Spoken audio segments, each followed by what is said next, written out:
When it comes to exploring India's beaches for a scenic getaway, places that come to mind may be Goa, Lakshadweep, Gokarna, or the Andaman Islands.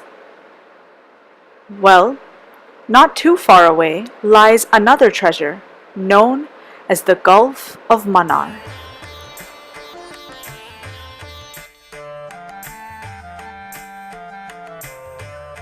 Between the southeastern tip of India and the west coast of Sri Lanka, the Gulf of Mannar is a 160-kilometer stretch of 21 islands.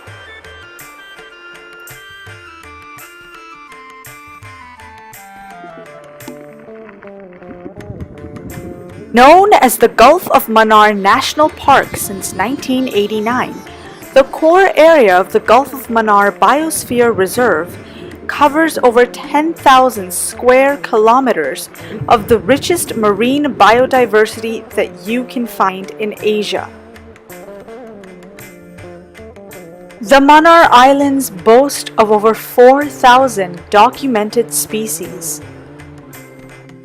including some endangered ones.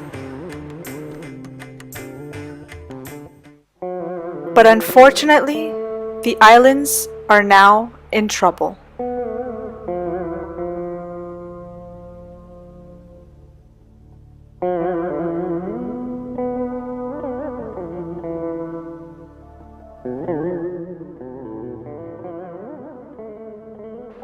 This place of paradise has been under threat and severe stress for several years now. Improper waste management and industries remain to be some of the major causes of marine pollution. Climate change has also played a role in increasing sea levels, already submerging 2 of the 21 islands. Van Island in the Tuticorin group is one that currently faces sand risk erosions. These erosions create an unstable discourse of sand, ultimately affecting the food web of organisms, leading to a loss of biodiversity. Commercial exploitation of marine biodiversity has led to several problems in the past.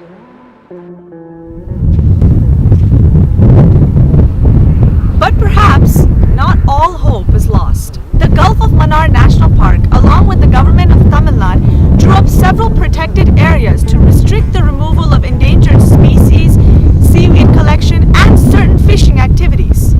Strict conservation measures have been taken up to preserve what remains of the treasured islands. Earlier they used to get into the sea cucumbers in the national highway itself actually.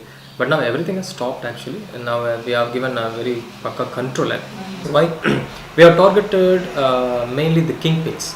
So when we targeted the kingpins, and we have booked a lot of cases, even police cases also we have given. We ensure that the hunting or poaching of these animals or wildlife comes down or is within a certain threshold, manageable threshold. We also periodically we do carry out studies to see whether a certain species how it is doing, whether its population over a period of time in both in spatial as well as temporal dimensions, whether it has increased or decreased.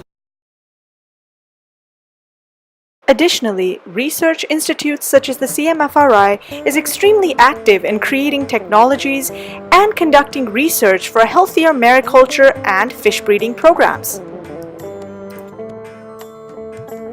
The SDMRI, based in Tuticorin, has also successfully carried out the artificial reef program to enhance feeding, spawning, and orientation of fish of these islands.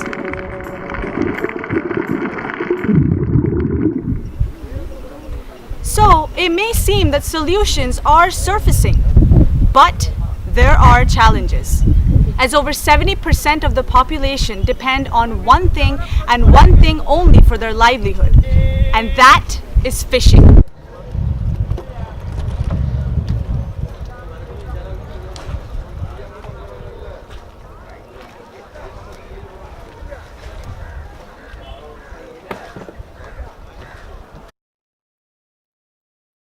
There are about 50 villages and 200 coastal villages consisting of a population of over 2 lakh fishermen.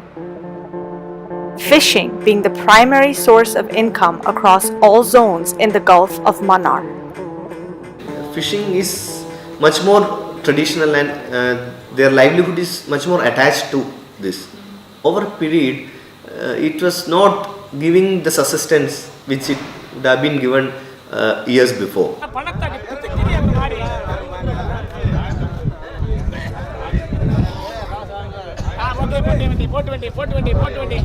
In an attempt to sustain themselves, a few fishermen also resort to commercial exploitation of fish, providing them with at least 4 times more of an income than basic fishing does. Thus, illegal fishing activities continue to persist. To reduce the fishing pressure, first of all, we have a ban. We have a ban on trawlers. Any new registration of trawlers is banned in this stretch of area. Secondly, we have a scheme of diversification of these trawlers to deep sea in Indian Ocean. We from government's part, we are giving opportunity to diversify, to use their skills. They know swimming, but they don't know how to be a rescue lifeguard. So just give them a skill upgradation, a certification, so that they can be employed as qualified lifeguards. They know fishing, but they are not operating as a recreational fishing boat. They don't operate as a sport fishing guide. Why can't we empower them to diversify with the available skill set they have? So, could diversification be the step towards conservation? With the culture of fishing so interwoven into the communities here at Mannar, how does conservation really happen? Or does it?